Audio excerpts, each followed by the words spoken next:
But you know, they can probably last, they'll be either really, really concentrated around certain areas. So now we are in a bit of a drought, even though it's incredibly green around us. We haven't had a lot of rain. So the elephants are concentrating and focusing more on these permanent water points and on the permanent river systems in the south. As soon as it rains and all the little pans and puddles fill out through the bush, they'll spread. And this is one of nature's ways of trying to balance out an animal like an elephant that eats lots and lots of stuff. There they are, they're popping out again. So elephants during the summer months will spend time away from permanent water because they have access to pans. And then during the winter months, that area is given a chance to recover because the ellies will move into the permanent areas. So guys, I think we're going to leave these ellies just now and we're going to go back to Pete and see what he's been up to.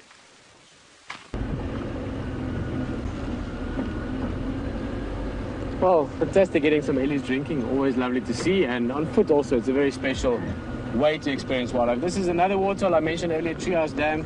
Just for interest sake, we call it Treehouse Dam. That tree right there, and you can't even see it anymore, but that tree used to have a little sort of a platform in it that you could lie in and wait like a hide to see what animals come and drink. But now it's just the name of it that remains.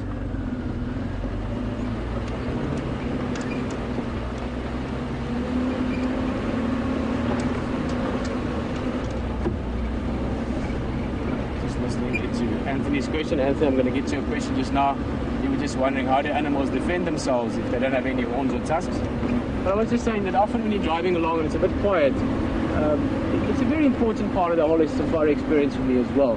And excuse me for not looking at you too often, but I really want to try and look and see if you can't spot a track or an animal. A big part of the experience is just to be out in nature and hear the wind and feel it in your face and the heat of the sun and the smell of the bush around you. And also just to think, to allow your mind the space just to wonder and to dream and to think of things to come or things in the past and just daydream a little bit. It's a lovely way to just spend a few hours with friends. So glad you can experience that part of it as well. We are going to keep looking, obviously, and I was actually just daydreaming there a little bit. Well, not daydreaming, more thinking, trying to outthink the leopards at the moment. Karula, I know I've spoken about pretty much every drive, which is a very big favorite of mine. I do love that leopard, and it is about time that we see her again.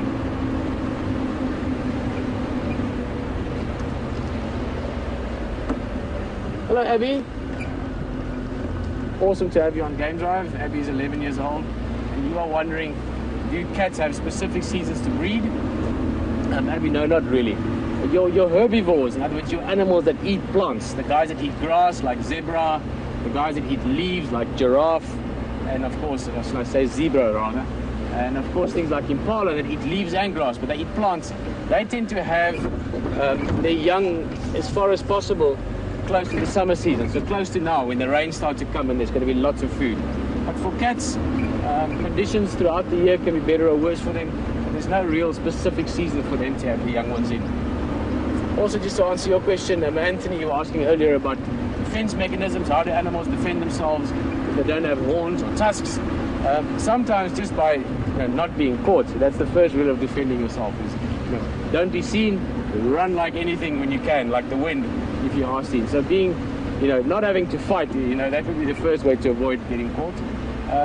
So some animals would rather not have horns, and I don't mean this as a decision. They don't wake up one morning and go, hey, I don't want horns today because I want to run faster. It's more an evolutionary thing, but animals can often do better by running away faster rather than carrying horns that might help them in that last little bit of the battle for life and death. But we've had elephants in the waterhole. I'm sort of just chatting with you along the way. And HT and James in the tent, they're going to show you the biggest animal that we spoke of, that you saw with Brent. They're going to show you a little bit more about how they are put together. See you back in a bit. James? Well, Hayden, it's a bone, a large one. It's a cracking bone, isn't it? It's a cracking bone. It's a fantastic. What do you think this might be, folks? Actually, shall we... for our younger viewers. Younger viewers. What do you think this bone might be? If you want to contact us through #SafariLive, send us a message through Mum's phone or Dad's phone or brothers or sisters. Yeah. Tell us what's going on. Tell us what animal you think this belongs to. Remember, it cannot be a dinosaur. The dinosaurs are long dead. Now, it weighs I mean, roughly 20 kilograms, probably about 44 pounds. Absolutely. Is that correct? We in South Africa, of course, work in kilograms. And the other interesting thing here is, as Hayden was pointing out, is this honeycomb structure over there. Tibbs, if you can get in there. There's a little pointer for you, mate. Structure. And that's just how the bone grows. And it grows from little specialized cells called osteocytes, and they produce the bone, and it's growing all the time. Remember, an elephant never stops growing. From the day it's born to the day it dies, it is getting bigger. Well, we saw a big one today, that's for sure. He was a massive bull that we saw this morning, and yeah. Have we given it away? I don't. We may have just given it away. All right, we're going to head across to an advert break, and we chastise ourselves for being idiots. We'll see you after this.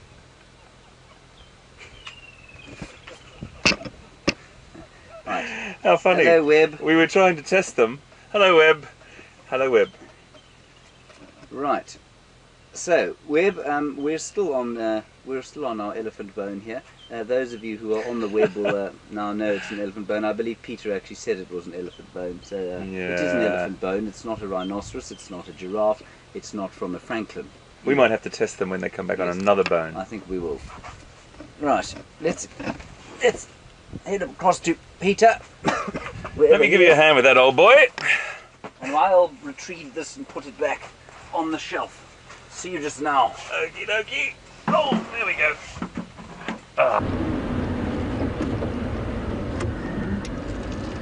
Hey guys, welcome back this side. I saw a track there, I'm pretty sure it was just a hyena. Yes, just a hyena, quite old as well. I am, as I was saying earlier, just really trying to outthink a leopard, which of course is impossible. But, you know, got to do something while you're driving along looking for them. Karula has been sort of, she was under our noses the other day, pretty much in this block that we are in now, and haven't been able to find anything. My gut feeling is it's probably had a kill maybe the last 2 or 3 days, somewhere in a tree somewhere that we couldn't find her, and I'm hoping, you can smell it a mile away. What I'm hoping is that if she's finished that kill, which could be about, you know, hopefully today. Normally she stays in the kill sort of 2 or 3 days, depending on how big it is. And I'm hoping that she gets active. With this cooler wind, this cloud formation that's moved in, it's actually a very pleasant temperature now. And I was saying earlier, the wind is blowing a bit and things moving. It's not bad conditions for a leopard to be moving in, possibly hunting in, and certainly just to scent mark and do her thing again. So we've got today and tomorrow for her to pop out, and I'm hoping it might be this evening. So that's our plan. And we're going to check this area, perhaps find some tracks on the road, check Impala Plains. There's a nice Impala ram, male. Hey, mister. Beautiful condition. Up towards Impala Plains, sandy patch, there's been some Impala herds with babies. And we know from the trackers that Karula did catch a young Impala 3 nights ago. They found a little bit of the remains. So it might be that she sticks around that area and goes to hunt there again, as well as the Impala, that herd that sticks around quarantine area, safari tent area. They are so ready to hunt lambs now. And when that happens again, that attracts attention from the predators. So all in all, I'm hoping that we can still find her, preferably still this drive, preferably in the next 2 minutes, who knows. Scott is also still looking for shadow, and we are, how should I say, a close-knit circle on the vehicle at the moment. Still an ad break, waiting for more people to join us again. But even though we don't sound upbeat at the moment, this is the time when anything can happen. I can feel it. The air, the temperature, the conditions around us, it's all there. We just need that little spark of luck. At the moment where it goes from nothing to, well, I was going to say to something, more specifically, from nothing to a leopard. It's the favorite way it goes for me. Or a giraffe, or a zebra, or a nice sunset, or a great question, nice comment, that's always fantastic. Such is the nature of a live experience.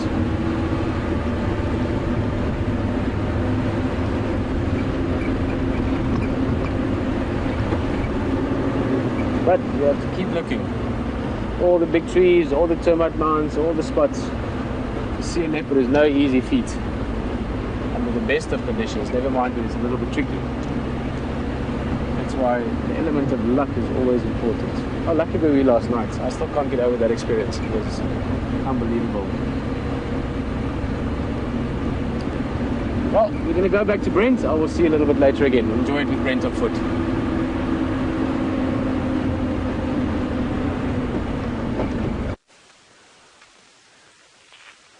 So there's a big mud wallow up ahead, and I think that Ellie bull we saw might be heading there.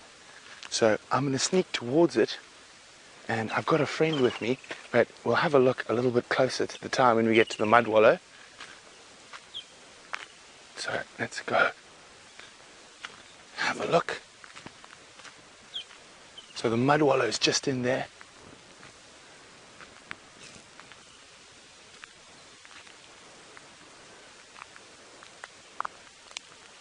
Listening carefully in case that Eddie is around here.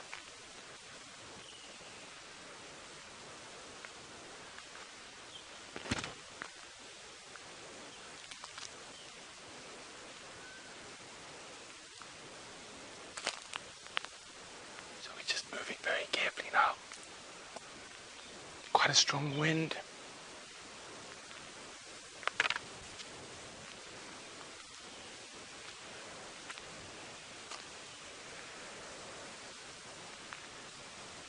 It's important to use your ears.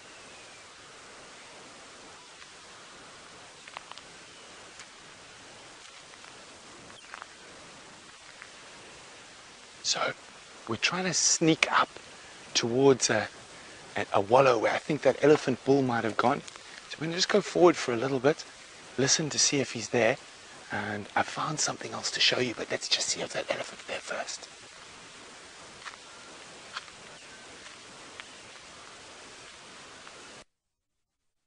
I'm using my ears very carefully now, and my sense of smell, hoping to hear him splashing in the mud. But it doesn't look like he's there. So I did find a really cool little creature, and that is a dice moth larvae. A very active little fellow.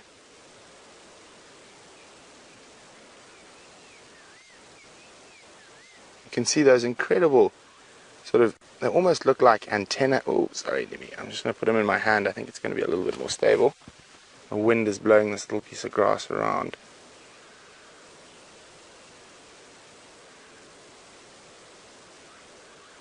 Look, you can see how he moves those antennas, and that's possibly to ward off predators. And one of the other things they do if they feel threatened is they'll basically upchuck on you a bright yellow substance, and it is probably quite vile and quite bitter, and that's why they do it to try dissuade predators. And they are really, really cool little guys.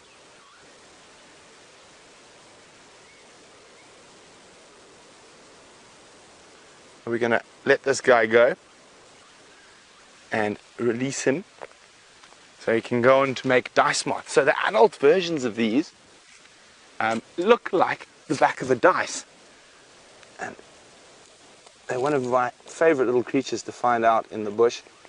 And Steph spotted this one while we were moving.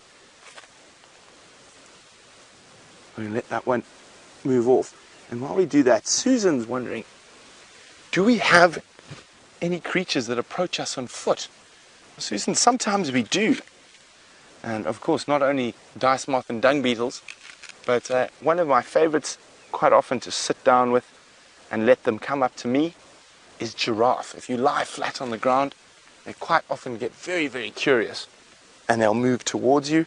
Hyenas sometimes as well, and even occasionally leopard will walk up to you, and it is really incredible when you do that, if you just sit quietly. But I think possibly my best thing in the world is wild dogs. Again, my favorite animal on foot. Sometimes if you catch them in the right mood and you lie down, they'll almost come nose to nose to you. But while we continue walking, I want to head towards that mud wallow and see if we can find any tracks of what's been there. Let's go across to HT in the tent. What a magnificent shot from the air of these beautiful wildebeest. Just walking around. They actually changed direction and have come back now. There's a couple in the right hand side of the screen there sparring. Magnificent beasts. I find the most interesting thing about these aerial shots is how difficult it still is for these animals to eat. There's it looks like a kudu, or no, impala coming into the bottom of your screen there. You've been driving around in the vehicles with Peter. Oh, there's one chasing an impala.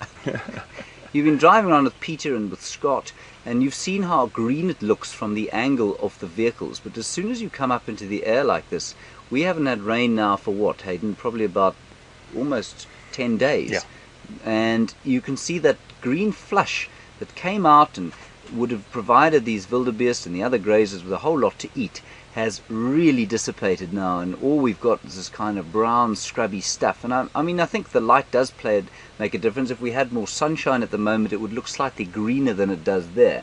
But as we sit here looking out of our tent, it does look pretty sparse, and a lot of those wildebeest, although there are some grass shoots where they're standing, not a lot to eat there for the young or for the grazers, and they're about to all, of course, give birth. Absolutely, absolutely. They're all waiting for the rains too to give birth, and the calves will drop. The lambs of the impala have started to drop, and the wildebeest will be next.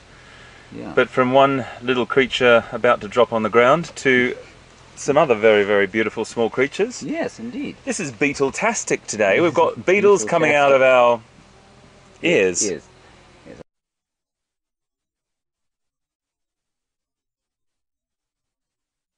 I think ears is the best word to use there. Look at this little guy. This is called a harlequin click beetle. Now Hayden's going to show you why he's called a click beetle. Just in that little, there's a little join there on the underside. There's a notch and sort of hole system that the little notch clicks in, or clicks out actually, and allows the animal to flick up in the air and right itself. Many people you have probably held a click beetle or seen a click beetle when you're a child or whatever, and they're fascinating little creatures.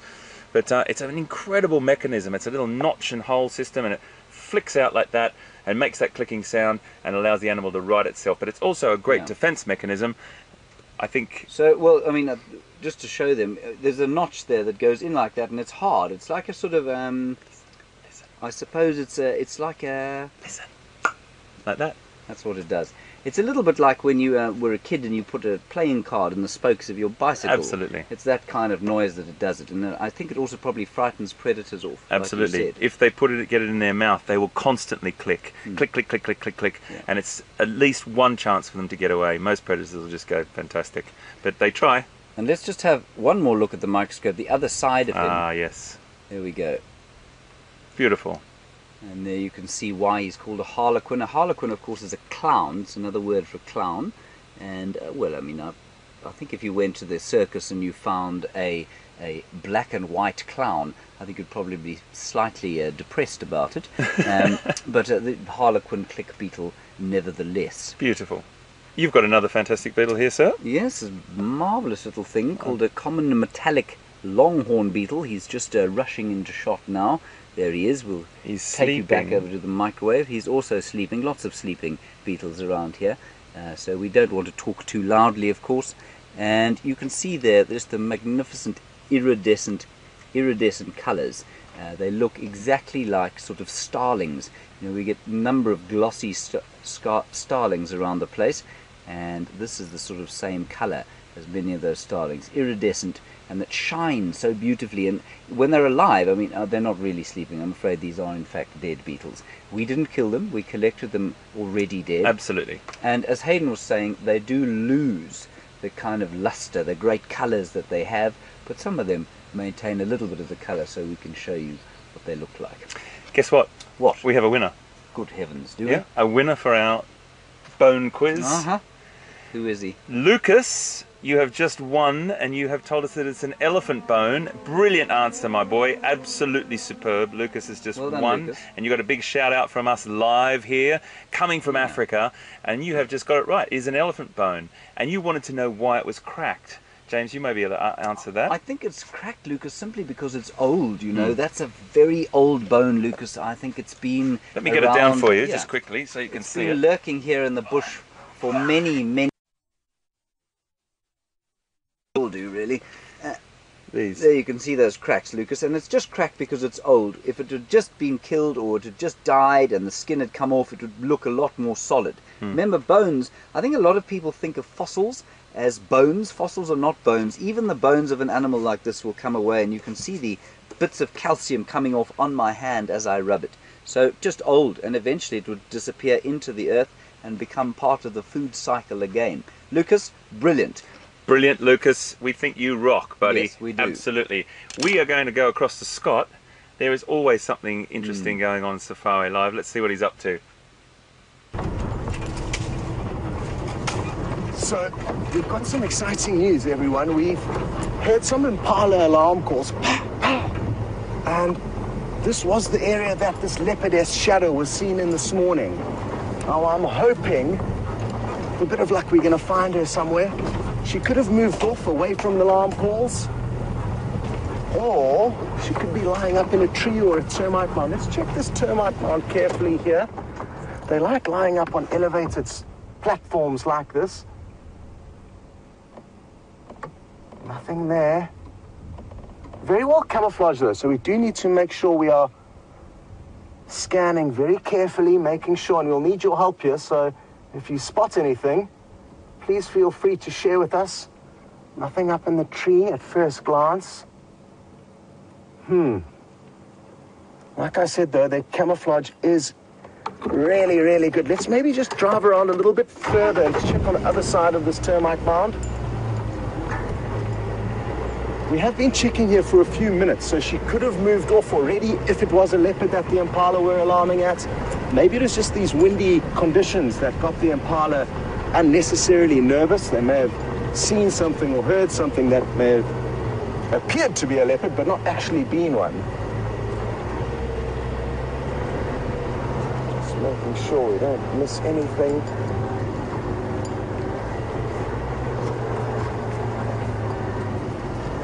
So it looks like even the other side of this termite mound is in the clear. Where else could she be? Come on.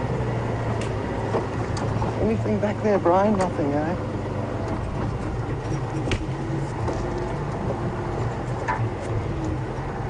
Thankfully, Brian has got such good eyes on camera that he's a good person to have when searching for a leopard.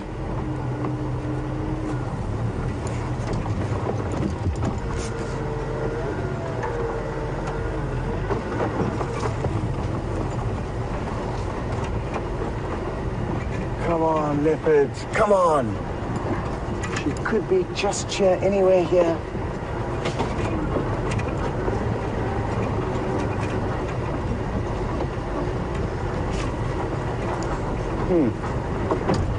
Okay, well, no luck. We're going to continue searching this area, and we'll be sure to give you any updates if we do get any closer to this leopard. I'm sure she's here somewhere, so don't go anywhere. We've still got time on safari. But in the meantime, thankfully, somebody else has found you something interesting to look at. So one of the advantages of being a really tall animal is you can spot us, and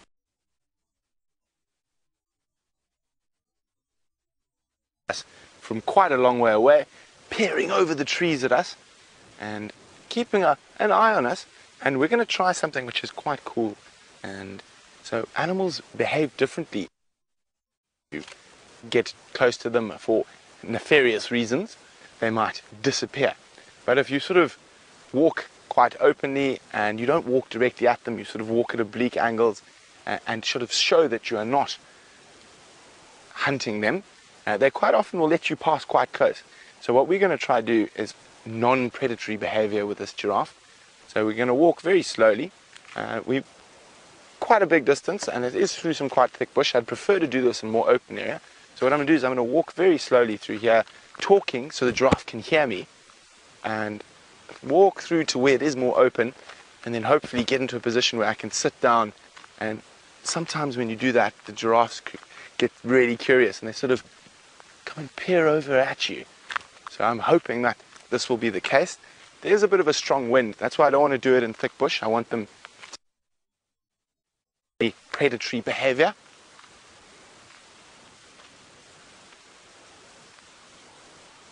So while we carry on to try and get closer to this giraffe, we've got an incredible little bundle of cuteness, or actually 2 bundles of cuteness for you with Peter, but we'll be back just now.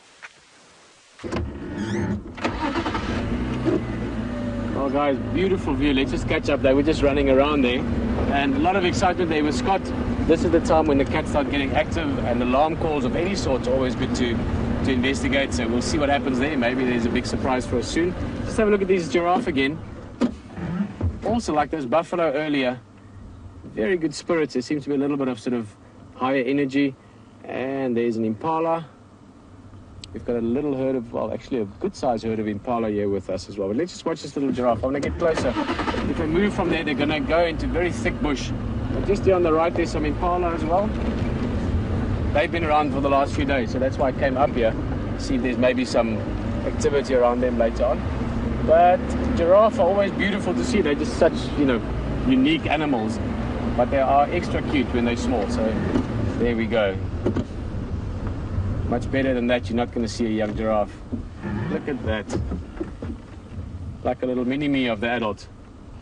And they always just look so healthy and perfect, the young giraffe. The skin and the mane and the hair tufts on top of the horns. I just love the way they, just the way they look. And they look so interested and happy with life as well. Just like they're eating all the good leaves and life is good.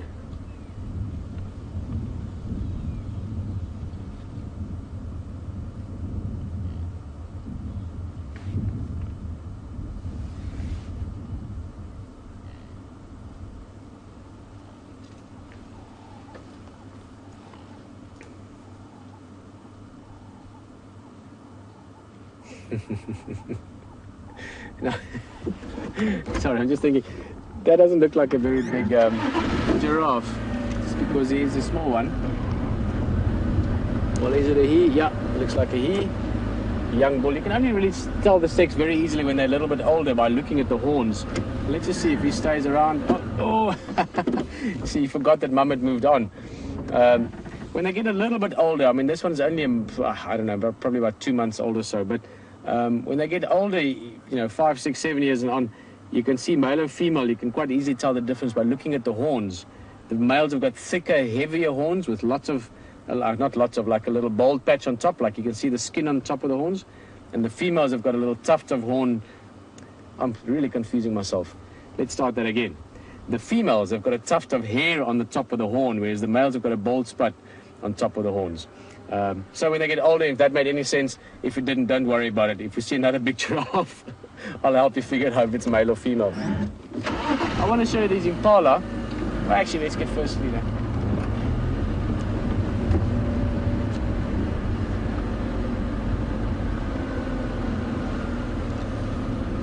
I think I need to get myself a cup of coffee from the safari tent. I'm confusing myself. Upside down there.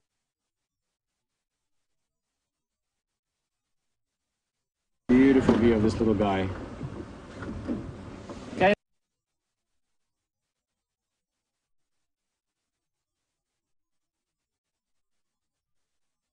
Well, not one that was sort of alive and running around. I have touched a giraffe that was darted, one that we captured to take to another game reserve. So yes, I've been up close to them, but not in the way that I think you mean. I mean, not in the way where a wild giraffe was close by or something like that.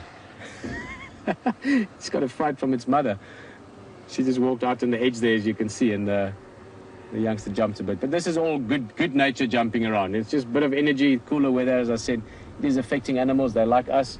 If they've been very hot, then they're quite happy to be in the cool weather afterwards. And as you can see, most of the bush now in sort of heavy shade, the heavy cloud towards the western horizon has blocked out the sun. And as you can see from up above, it looks cooler than it did earlier today, I'm sure. It certainly feels cooler.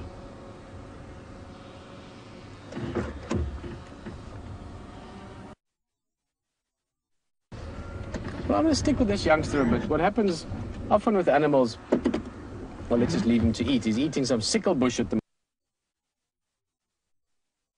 moment. Sickle bush is something we as humans can actually eat for heartburn sometimes, indigestion, very sort of alkaline composition or taste as well.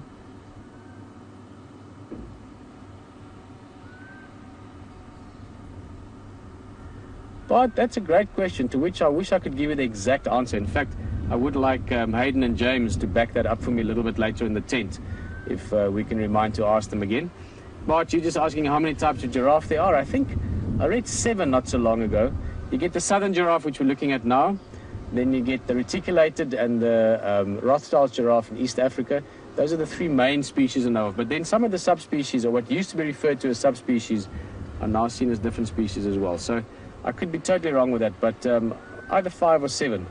And I would like Hayden to tell you a little bit about that later on from the safari tent. But he will probably do so. If not, just ask him again. Let's see if we can get closer. This young giraffe has had a bit of time to get used to us now, so just before we go into the ad break, we'll see if we can get a nice close look at him.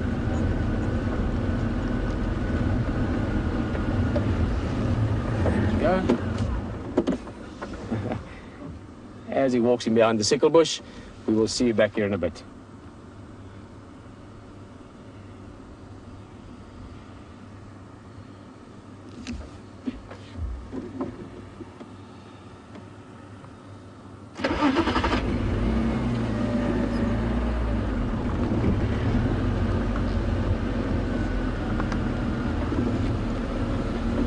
Well, I don't want to... I've lost... You can actually see it better than I can from up there. I've lost visual of the adult now. Oh, look at that. That's the view we wanted earlier. Look at that. Hey, mister. Through the leaves. He also feels good now because he's got a little bit of leaves and trees and brush between us and him. So that makes for him being a bit more comfortable as well because he feels like there's a bit of a barrier between us. Giraffe like a bit of thickets around them. They're not plains animals, as you can well guess. Obviously, they eat leaves and twigs. So they like the thicker stuff.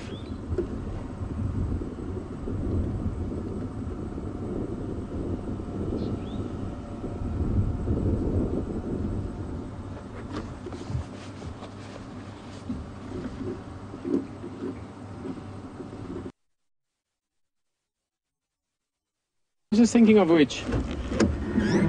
So it's been an ad break, and I was hoping to show these giraffe again when we come back, but I think, considering that we've got about 55 minutes or so left of the game drive, I am really liking this weather. What do you guys think? Shall we go look at the hyena then? See this activity? This is nice hyena cup playing weather. I think it's a pretty good idea. Let's go see it. We'll check it out, see what's happening there, and take it from there.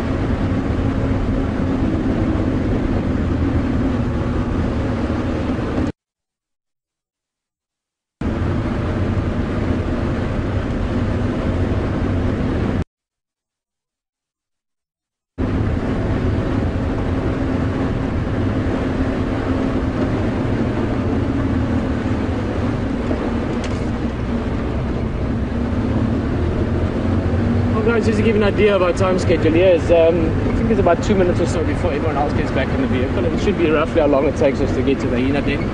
Hopefully there's some activity. And then after that, we will be going to quarantine, see what's happening around there.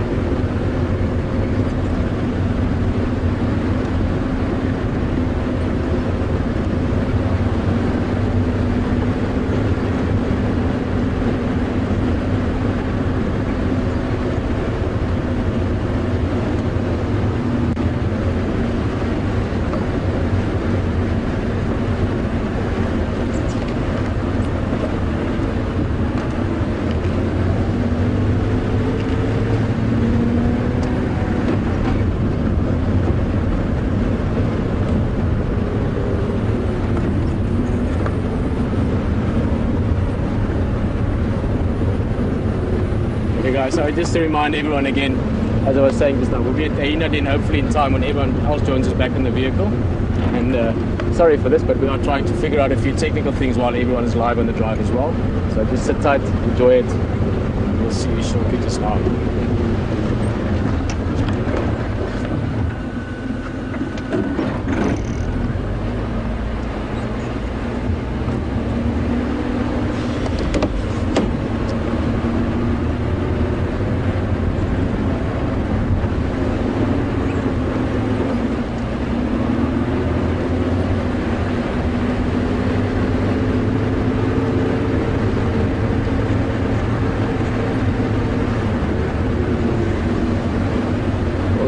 Almost there. Let's go see.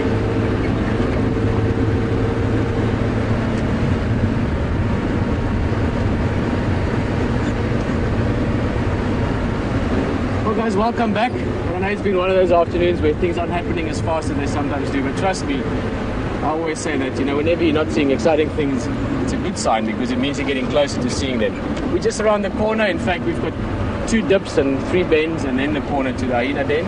It'll take us a minute or so to get there. This is nice weather for the den. We haven't been there yet today. If this is maybe your first safari live experience, we have a group of hyenas here that have a den, hence we call it the hyena den. You might have figured that out yourself. But they've had this incredibly cute and amazing and fantastic and entertaining and adorable, and you can keep adding the words, little cub there that we've really been falling in love with over the last few weeks. Magic moments with it. I'm hoping you might have a few just now. So sit tight and we're going to see them shortly. Oh well, we're going to quickly go to the walk with Brent. He's got one of the other cutest, fuzziest, fantastic animals out here. And when you finish there, we should be at the den to see what's happening there.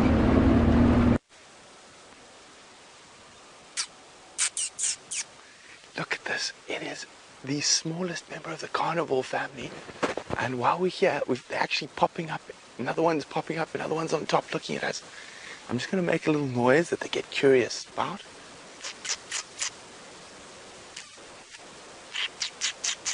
So this is a little dwarf mongoose.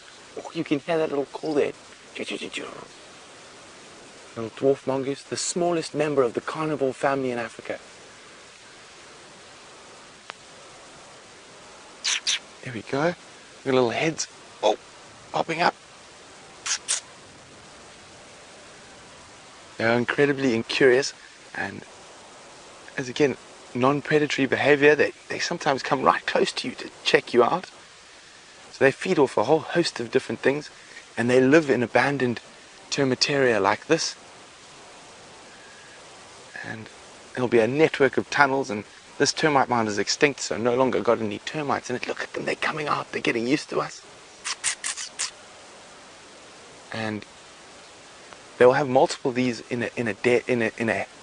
multiple of these dens in a about 4 to 5 acre area, and they'll move through different dens. So only the alpha pair of mongoose will breed, and the rest of the mongoose have to look after the babies.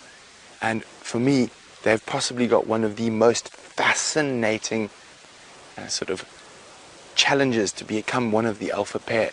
So if an alpha member dies, either the male or female, so they will literally lick each other till they're completely covered in saliva, and they can basically lick and groom each other for up to 2 to 3 days, and whoever's the most loving becomes the boss. So it's a really nice little thing compared to everything else that generally tries to rip each other apart. Whoever becomes the most loving becomes the highest ranked animal in this little social group. And they're still watching us quite carefully here. So look, having a little scratch. So they are a member of the carnivore, the big carnivore family. And Charlie is wondering whether they're related to weasels. I would say very loosely, Charlie. Weasels and stoats are a different suborder of the carnivore family. The closest relation to sort of dwarf mongoose in this area would be banded and slender mongoose. And meerkats are also part of that mongoose family. But stoats and weasels are different. As far as I remember, we don't get any weasels or stoats in Africa. very, very sweet little guys. So at this time of the day, they're heading into the ground. They don't like being out at night. It's dangerous for them, lots of scary things. And being this small, everything sort of tries to eat you. And their biggest threat actually comes from above in terms of carnivorous bird species, birds of prey that'll swoop down. So that's why they have that nice little upright figure. There will always be one or two individuals while the others are foraging up there, checking the skies, making sure there's no danger above. They are fantastic little hunters, little rodents, insects, scorpions, and even small snakes these little guys will eat. But they are tiny. I mean, they're this big. But we don't want to disturb them too much, and we're going to let them go to bed. And I'm on my way to a real special treat for you guys. I found it while I was tracking Tingana, that male leopard that Peter had yesterday. But we're going to make our way towards that surprise. In the meantime, let's go see what Peter's got.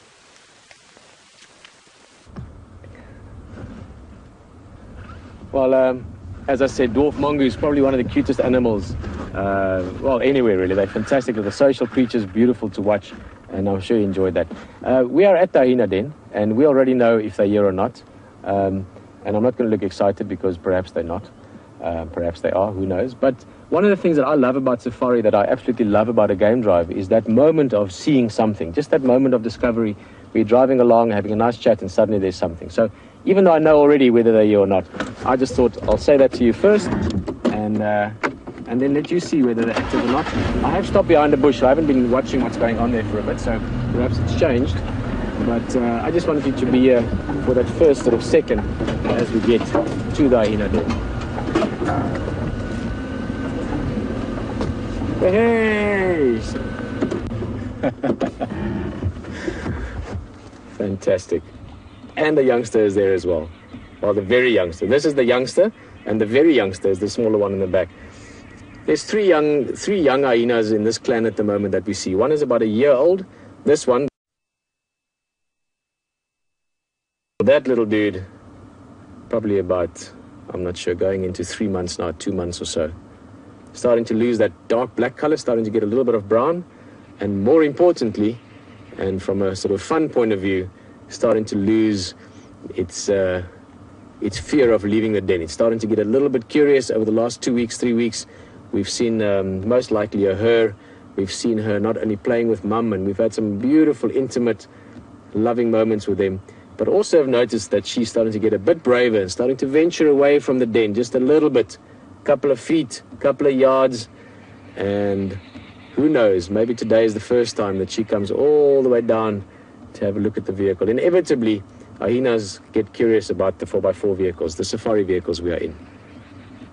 I know that she has ventured down the termite mound, but it's beautiful to watch because you can see that sort of courage that it takes. I'm going to go 2 steps further, and hopefully we can experience some of that together. Otherwise, amazing animals, hyenas, and I say this every time I have the opportunity. Just look at that.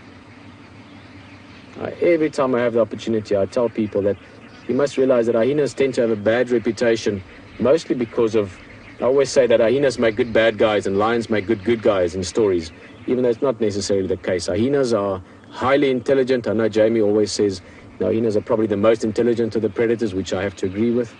Highly intelligent, highly social, very close-knit community. They look after each other, they help each other, and they are beautiful creatures to observe and to see, especially in these intimate, close moments with the youngsters.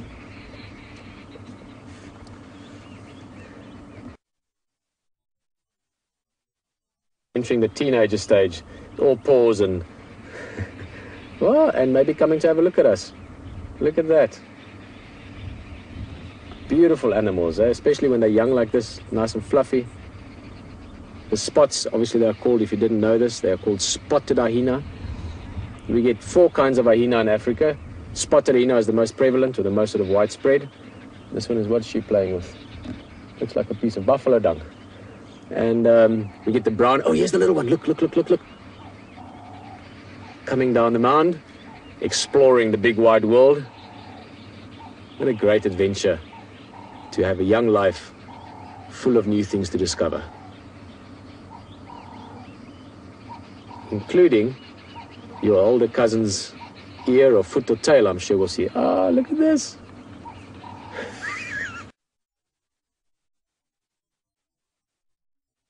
Curious about us as well. Very curious about this big green thing that's here every day to have a look at us. I want to have a look at them as well.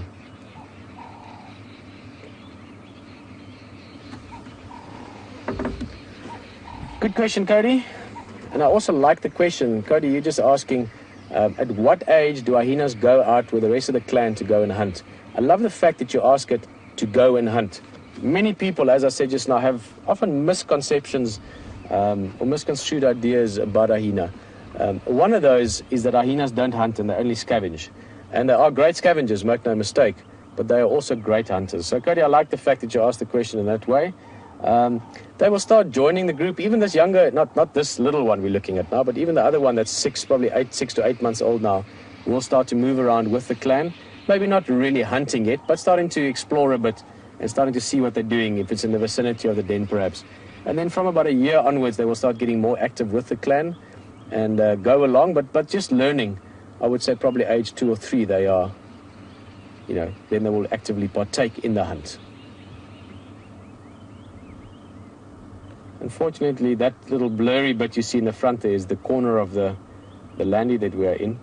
But if I move now, this youngster will be frightened, and well, not frightened, but will get a fright and run back to mum. It won't disturb it really, but I don't want to let that happen now. So we're going to just watch it from here.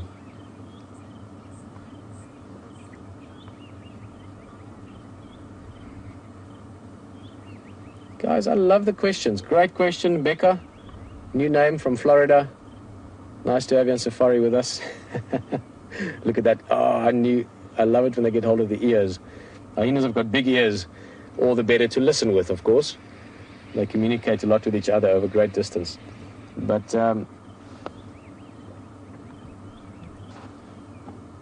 Becca, I'm so sorry. This happens to me all the time these days. I start talking about something. The survival rate of hyena cubs. And that's a very sort of a good question in the sense that you understand, obviously, what other survival rates are of other predators. Now, in Sabi Sands, for instance, leopard survival rates are only about 30%. 25 to 35% of leopard that survive. So funny how it's walking with its back legs. It's because it wants to stretch its neck as far as possible, but sort of try and stay as close to the den as possible. That's why it's doing that. And this is hilarious. It is really playing with a piece of dried buffalo dung at the moment. Very excited about the new world it's exploring. Isn't that just magic?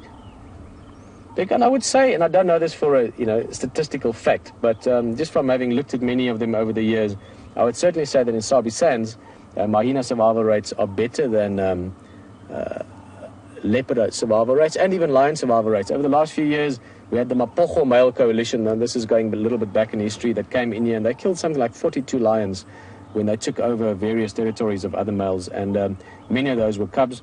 And then again with the Birmingham males as well, those lions we saw the other day, and hopefully we'll see again today or tomorrow, they've also killed a bunch of lions moving in. So I would certainly say that the hyena survival rate is probably higher than the other two big predators that we see often. But having to put into context as well, and I almost want to say that once they reach this age, in other words, once they're a month or let's say even a few weeks old, they have a very good survival rate. Keep in mind, Cody, that was this Cody or Becky? Becca. I apologize if I've mixed up your names there. Once they've survived to a few weeks old, that cub has got a very, very good chance of surviving, Becca. So basically, why I'm saying that, and let me just backtrack here. So I'm trying to give a short, sort of pointed answer, but you have to understand a bit of sort of backstory to it. Hyenas have got this fascinating behavior where they're born with teeth. Now that sounds a bit contradictory. It's not behavior to be born with teeth, but those teeth that they have at birth, they're often put to great use within minutes of birth, where the firstborn will start attacking the secondborn, sometimes injuring it, sometimes even killing it. Especially if the firstborn is a female and the secondborn is a male, that female will often kill the secondborn or the female if she's secondborn. Reason being that hyenas take over the dominance of the female they're born from. So by taking out the opposition, you're most likely to be the dominant hyena later on. So what I mean with that is once you've survived that part, then you'd be able to survive much longer. So That was a very long-winded explanation for trying to say that once you've survived the first sort of day or two after birth, then your survival chances would be very, very good. Just to confirm again, that's the benefit of having a team here. This little youngster is about 5 weeks old now. I said earlier about 6 to 8 weeks or something like that, 2 months. A little bit younger than that, 5 weeks. So a month and a bit. And amazing to see how every day there's development in terms of its curiosity, in terms of its physical ability, and in terms of its courage to sort of discover its surrounding areas. We're going to stay here, keep watching this little guy, little girl, and see you back here from the bushwalk in a bit. So this is the little surprise I've been telling you about. I found it when I was tracking that male leopard on foot the other day. But we can't stay too long here. It's a tiny little bird's nest. It's a little rattling testicular nest. 3 little eggs. And I'm definitely going to have to come back and keep checking till they hatch. So the reason we don't want to stay too long is that they're very sensitive to temperature changes. So we want to get the mom back on here as quickly as possible. So isn't this awesome, and definitely something to keep following. And that's, it makes me so excited finding little things like this. But we're going to leave this nest now, let the mom get back and go back to the hyena den. We're going to start walking back towards the vehicle. But if we do find anything else interesting, you'll be back with us.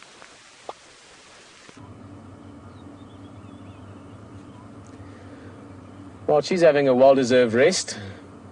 Beautiful female this, and it's most likely her first cub, because she looks like a young mother, just looking at various aspects of her. Having a bit of a rest now.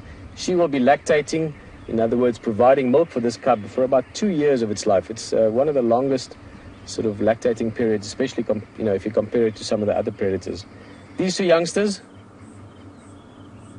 sort of baby and, well, I guess the other one wouldn't quite be a toddler anymore, but they would be good friends, having a good play here together.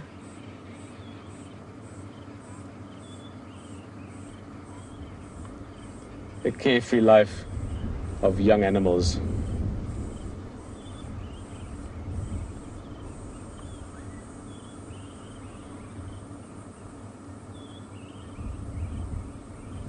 Well, that's awesome. Some nice feedback from earlier. We were talking about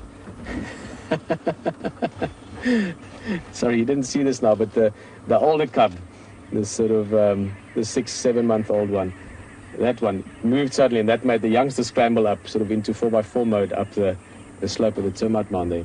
But Carol from London, you're saying your favorite area, we spoke about this earlier on the drive.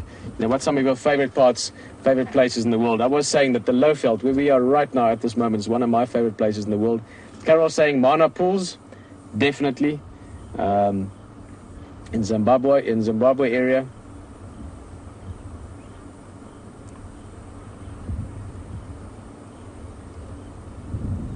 Sharon saying that Niagara Falls, one of your favorite places, your favorite place in the world. I would love to go see that. Big waterfalls are spectacular.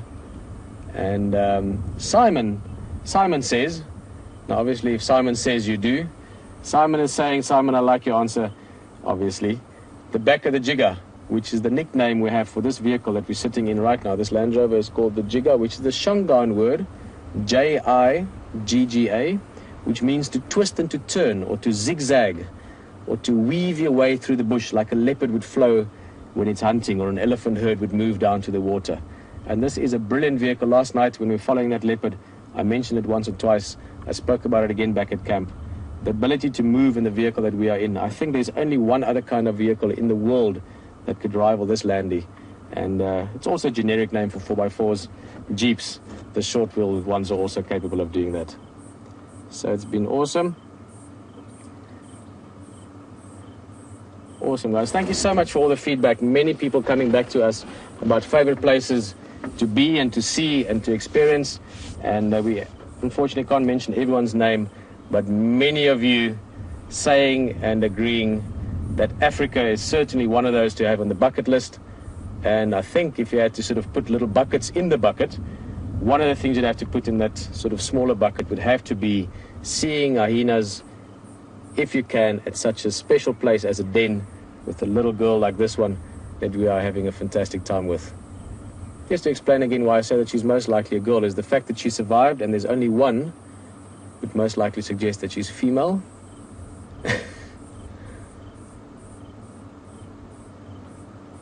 Sorry, I'm sure many of you have fallen in love with this young hyena over the last week or two. Smelling the breeze, you can see their great noses on them. Hyenas have got incredible sense of smell, great hearing, big ears, and that's what we want now. I would love to be able to smell the breeze, see where the cats might be, hear them walk along the dusty paths, because this is the time that the big cats start to walk. We're going to go keep looking for them, and we will see you back here after the break for some more big cat action, hopefully.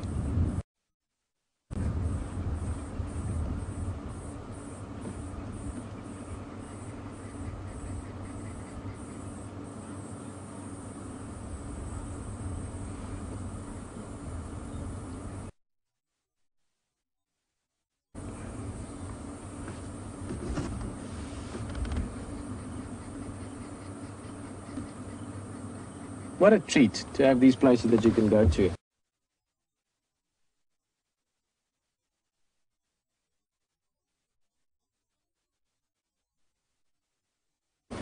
And as I said earlier, I'm really enjoying these ad breaks as well, because it just feels like those of you that are sitting here right now, unless you're new, very, very welcome. You're now part of the inner circle, and you will get to meet and possibly make good friends on the safari as well, even though they might not be sitting in the living room next to you. For me, as I hope it is for you, because it's such a real experience. I don't see the difference anymore between talking to you and the camera. I don't see a camera anymore. I forget about it often for whole parts of the drive. And why I'm telling you the stories, if you're new to this and you maybe bumped into us on Nat.Geo Wild on television, which by the way is super exciting for me to be part of. I've always dreamt about that my whole life. If you bumped into it there and then joined us via the web as well, what an experience to share this with so many other nature lovers, passionate people about wildlife, and just generally nice people. I always say it's one of the joys of this, is that I get to take really nice people,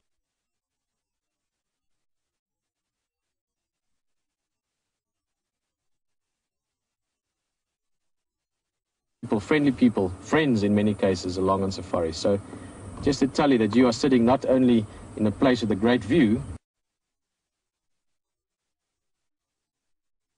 but you are surrounded by great people enjoying this experience with you. And that is why I love ad breaks, because you can just sort of get a little bit more sort of, loose.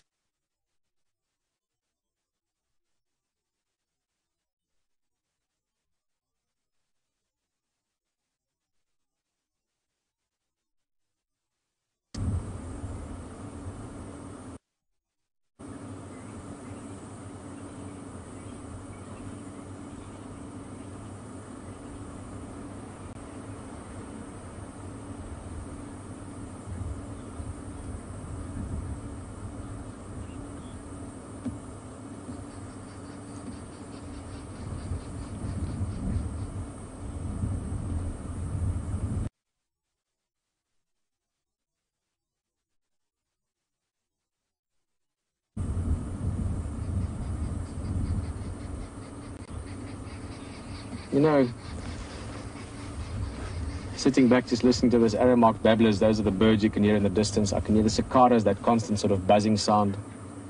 And just looking at the wind moving through the trees and hearing the rustle in the leaves, the sound that it's making. You get these moments of great joy and great excitement in the bush. Yesterday was one of those. It was such an amazing experience to be on the hunt. I mean, when the hunt is on, I must admit, a part of me wakes up that is as primal as anything out here. But at the same time, as much as you have those moments of great excitement and where your blood is up and everything's happening, these moments, ones that like we are sharing right now, and it's almost like we can share it more so because there's less of us here. These moments of just tranquility and peace is, for me, as powerful, as important, in fact, as those moments of great excitement. Perhaps because the one highlights the other one. Oh, here's the...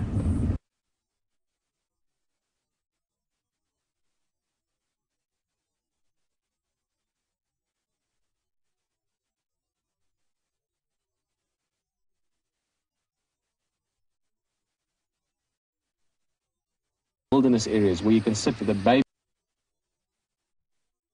to be. Not have to worry about what's next or what was, what's going to be, but just be happy with what is. And lucky for you, you wouldn't have to listen to me for too much longer, just sort of rambling on about the beauty of life and being out here in nature. You only have to do so for another 45 minutes or so. So everyone's going to join us again shortly. I think for now, just enjoy this hyena. It is a special place to be.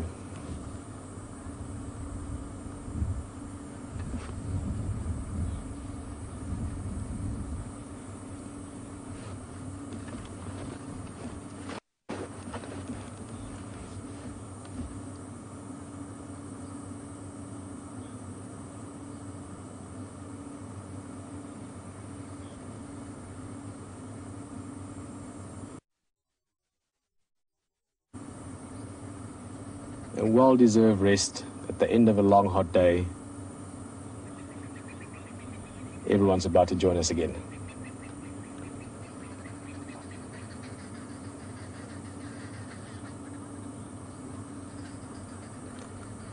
Well, welcome back, everyone. We've actually just been sitting here enjoying the tranquility of the bush, listening to the sights and the sounds and the wind moving through the trees around us. We can hear some birds calling. That constant buzzing, by the way, that you can hear, that's called a cicada. It's a little insect that you almost can never see because they look just like tree bark. And we're just talking about the beauty of nature in the sense of you get these extreme moments of exhilaration and excitement. For those of you that joined us on the drive yesterday, around about this time, excitement and elation. But you have these moments where, at the moment, it's just the mother. Just, well, now she's getting up. She was having a good rest. Long day for her. It's been hot. Now it's cooling down. And sometimes this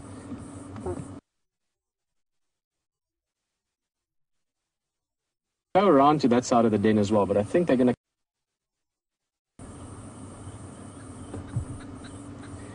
Well, guys, we're going to quickly go to the bushwalk just to say cheers to Brent because it's getting dark. We're going to come back, have a last look at this hyena as well. I want to take a drive to go look for Karula, the leopard, one last time. But we will see you back here shortly. So as the last little bit of colour fades out of the African sunset, we need to get back to our vehicle and let Scott and Peter explore around with the spotlight. Not safe for us on foot anymore, but before we go, I got one last little morsel to show you. A really fascinating little creature, and it's called a bagworm. And it's this incredible worm that basically knits thorns together with silk. And you can see how it's chewed off the end of these thorns. And these are from a red thorn, an acacia tree. And I'm just going to turn it around very slowly for you there. You can see how it's put it together to make itself a lovely little protective house to stop predators being able to get at it. Very, very cool little bug. This one is old and the worm has departed to become a moth. So very, very cool little thing. So on that note, it's been wonderful having you in our office for this sunset safari, and please don't forget to join us again for the rest of Big Cat Week. Tomorrow's the last night. Don't forget Big Fireside Chat, all of us there. So we'll see you tomorrow. It's been great. We're going to head off to the vehicle and let's go see what Scotty's been up to. Whoopsie, nearly went for a fall down the hill. So unfortunately, no updates on the leopardess that we are trying to track down. We're still in that area hoping that she's going to poke her head up. But nothing's guaranteed on safari, and it's certainly not going to be the first time I head home after a long day out searching for leopard, having been defeated by the elusive beasts. But we still do have a little bit of time. I'm not too far from the Buffelshoek waterhole where you spent some time with Peter earlier. And maybe there'll be something up there.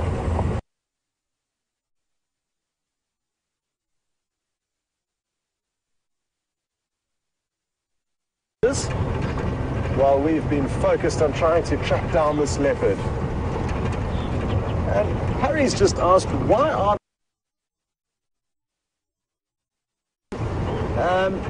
their camouflage being the first one. Can currently travel is home to about 4 or 5 leopards. So we've only got 4 or 5 roads through the wilderness area here. Aren't very congested or aren't very high in areas between the roads where not only the leopards but a lot more time consuming than being in a vehicle searching. Good. Well, This is great for the youngster because mum is venturing out from the den. That's giving the young one some more confidence to walk around, look around right next to us here. We've changed position just every...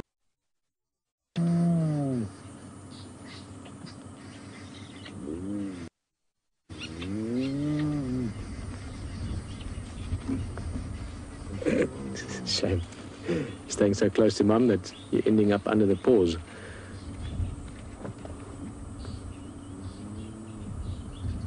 I had a question there earlier, if I remember correctly, Hayley, you were asking if these two youngsters are from the same mother. Short answer, no. Slightly longer answer to explain it is that this young cub, the one that we're looking at now, at about 5-6 weeks old, is the first cub from this female. So it's her first offspring. That other one would belong to another female, but spending time around the den most likely, while the other one might be out scavenging or hunting or foraging for the evening. Just to explain to you again, maybe this is the first time you've actually seen these hyenas, or spotted hyenas to be more specific with us. We don't like to put lights on them at night, even though lights shouldn't really affect them that much.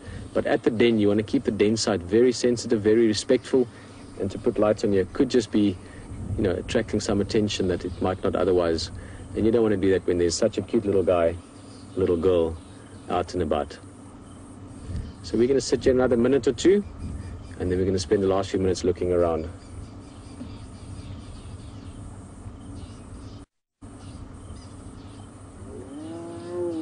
Oh, listen, another little call there. Jake, 13 years old from Washington. Hello, Jake. Hope you're having a nice safari with us.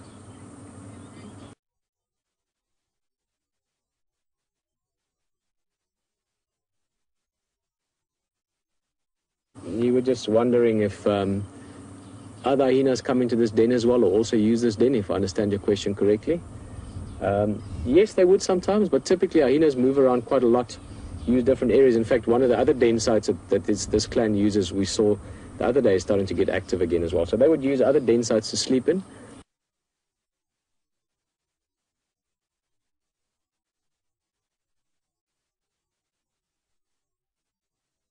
The only dens that actually are really active would be when they've got small ones like this. And even when this little girl is maybe 5, 6, 7 months old, she'll be much more mobile as well. They could move her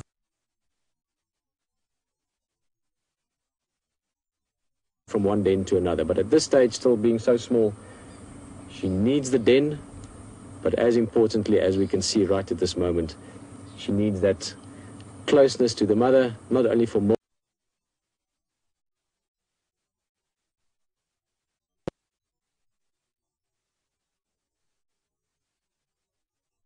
We're going to go moving on. It's getting dark. We have 17 minutes, well, 16 minutes 40.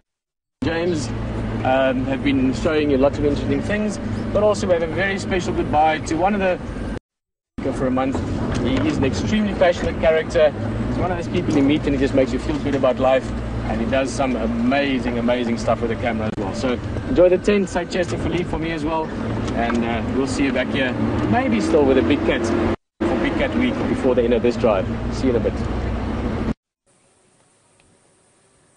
These aerial shots never ever cease to amaze us, how beautiful this place we are and it's just incredible to see it from above. We are very lucky to have this drone, and that's us right in the tent. And we've crossed over now, and I've got a very special guest here with me. This is Philippe D'Andrati, and Philippe is the 2015 winner of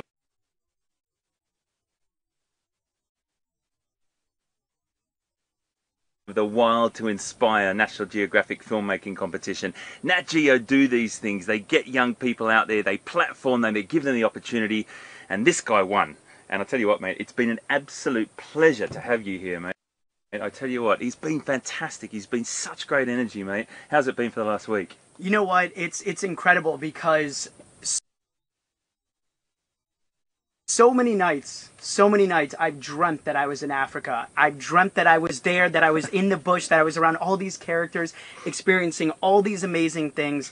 And the first night, 2 weeks ago, when I woke up in Botswana, I was like, oh my God, I'm here. I'm not dreaming. I'm actually here.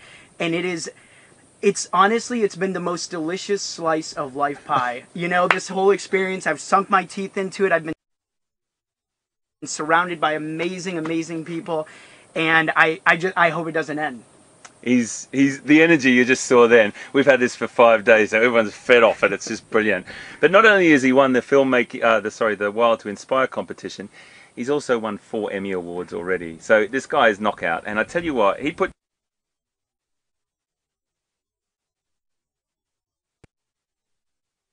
Find out how. You are live, you are live. Welcome to Safari Live. My name's Hayden.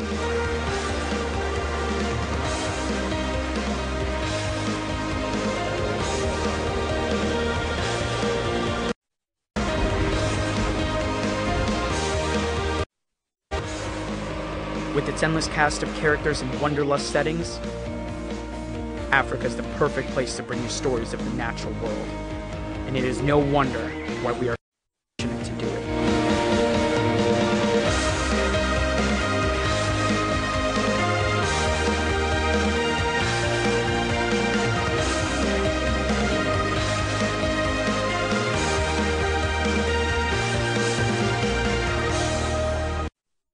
Just incredible. Where's the... And thanks for having me on. Like I'm in Mother Goose time, you know, Bush edition, so I appreciate that. It's almost like cheating filming wildlife, because it's every corner you turn, it's the next best thing you've ever seen in your life. It's the new greatest moment you've ever experienced, the coolest animal you've ever seen in the wild, and just setting up the camera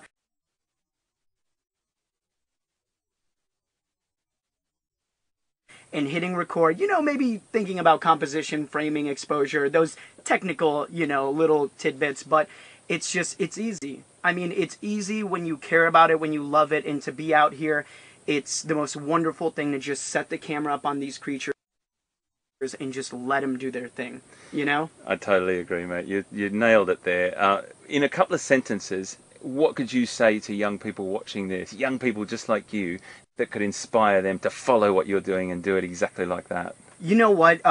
You know, the biggest thing that I would say, and being fortunate enough to sit here right now, you know, by the likes of Hayden and Safari Live crew and with Nat.Geo,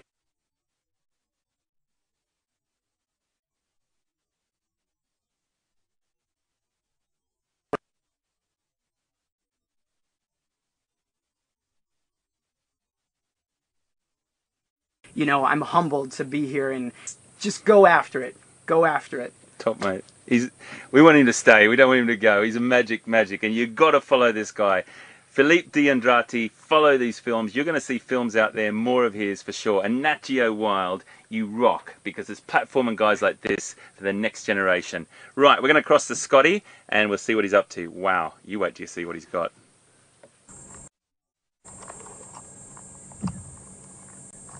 Well, isn't this a beautiful sight? 2 marabou storks getting comfortable on a dead leadwood tree where they're going to spend the night.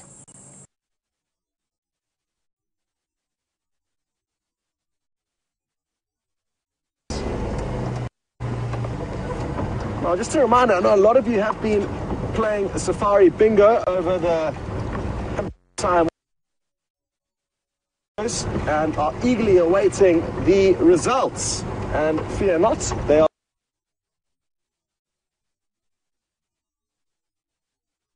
released to you guys tomorrow.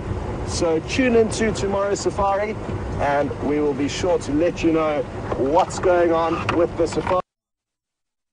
Still calling this time of the night. We're just having a last drive around. We're now in an area called Zoe's and Rebecca's Roads, not too far from the Safari tent. We just had that lovely time with Philippe. As I said, one of the nicest guys I've met in a long time. And I'm lucky enough to meet a lot of nice people in my life. Super guy, super passionate. He's going to still show you many great views and insights into nature, I'm sure, over the next many years of his life. Looking forward to knowing him as time goes on. Beautiful montage of moments, so hope you enjoyed that. And we're hoping to create a little moment of magic by finding a leopard, which I don't really have a specific plan other than to check some of the roads he typically likes to move on, and hopefully we can find something here. Claudia, a quick question there, asking about lion prides in the area. How many lion prides do we get in the area? Claudia, there's a elephant in the road. Not your answer or your question, Claudia, but we have elephants. There's about the sticks, the Nkuhumas, the Talalas, the Shimungwes, about 4, let's say 5 prides that we can see coming through here. And of course the Birmingham boys, the big males, that tend to be dominant around here. So they're the typical males we see. The Matimba males we also see, but not so much anymore. They've moved south.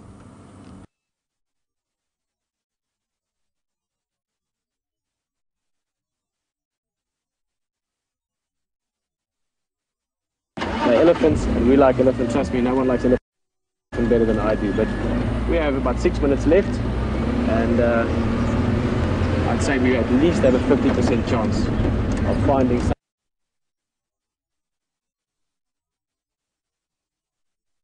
something on the roads moving around. This time of the night really is the most active time for your nocturnal creatures. So not only things like leopard and lion,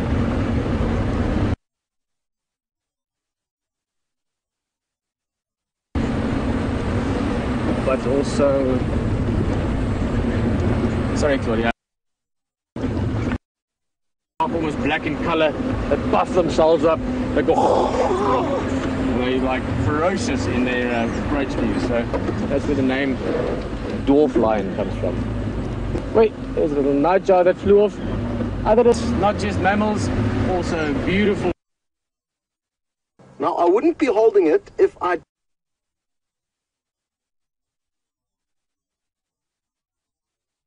exactly which type of scorpion this was, and that it is not venomous. So please be aware of that. Just like snakes or spiders, scorpions can be highly venomous, but they can also be quite friendly and harmless, like this one.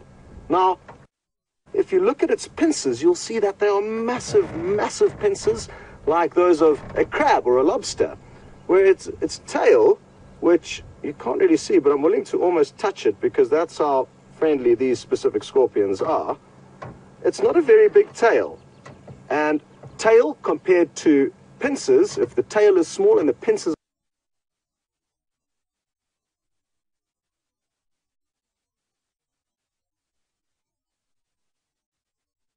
you will be wondering, why does it glow this bright green color like a glow-in-the-dark toy? There's a special chemical in their exoskeleton that causes, and what I'm going to do is I'm my torch on it and give you an idea of what color it looks like when it is not black lights. It's a perfect black color. Isn't that remarkable? Now, I'm not sure, you may be able to see some tiny little hairs on its pincers. They've got sensors,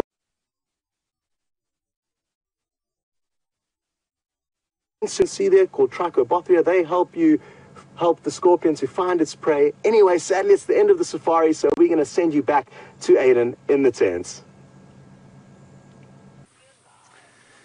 What an amazing drive. Things, so many little things, particularly on that bushwalk, and James and I, it's been an absolute pleasure to be in here with James. Really good fun, and you know what, that's what it's all about. When we were both in that book trying to identify some of those beetles and things like that, it's just fantastic, and that's what you can do as well, and that's what Safari Lives is all about, inspiring people to go out wildlife, mate. Really exciting stuff, and lovely questions from our young viewers. Thank you. Elephants, beautiful buffalo at the beginning, Giraffe. Lovely, that little bird's nest, great scorpion from Scotty, and I think we've got about 1 minute to go, but I think one of